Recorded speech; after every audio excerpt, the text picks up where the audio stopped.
Ladies and gentlemen, boys and girls, welcome to another edition of Pro Install. Let's look at this 2021 Nissan Frontier, which is usually pretty easy. We usually don't do a video on something like this, but it's got a twist. Push button start. So, a couple things to keep in mind. Nissans are pretty consistent with the way they do things, but they do change things up. It depends on the year, make, model, of course. And a couple things you want to keep in mind is just keep your install simple. This looks like a mess right now. This is for instructional purposes, just to show you where we're getting our wiring points.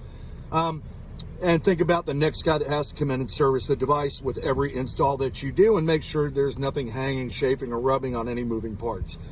These video guides are for professional installers. If you want to do it yourself at home, that's fine, but we do not share or bear any responsibility for improper wiring or not checking your wiring or your work. It's all on you. So, with that being said, let's take a look at what we got here. Typically, we're under here somewhere, and we've got a key switch, and we got a bunch of wiring. What Nissan did was they left this plug just kind of dangling up in by this module. And I've tested this, and this yellow wire is constant 12. There's a brown wire next to it. That brown wire does absolutely nothing.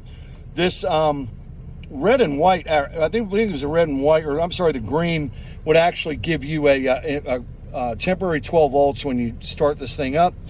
Point being is we only need yellow for constant 12. So there's constant 12 with a yellow. Threw a posi tap on there.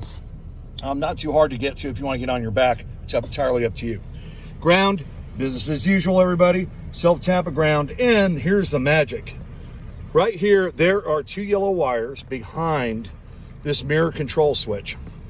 And there's two plugs back here. You want the plug on the left. There are two yellows.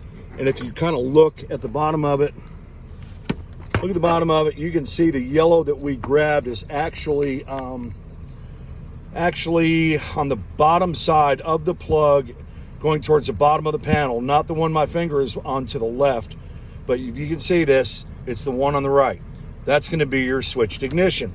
Easy enough, right? So there you go. Self-tap of ground, yellow for power, power mirror switch, and it's analog. It's not part of the CAN bus. It's going directly to the mirrors, 12 volts coming into it. I guess if you wanted to, you could grab 12 volts off of this. I don't ever suggest doing that. Always find a fat source so there's no, hopefully no change in voltage when something is turned on or off. It's a safer way to go. Anyhow, there's our ignition, back to our constant 12, self-tap of ground. And I'm gonna mount this box right on top of here. It's a pretty good spot. There's like a little shelf, double zip tie on top with my wiring bundled up underneath. The box, and that'll be the end of this. We've done this many times in these Nissans, and it's a set it and forget it kind of thing. So there you go. Enjoy. Thanks for watching, and we'll see you at the next install. Bye.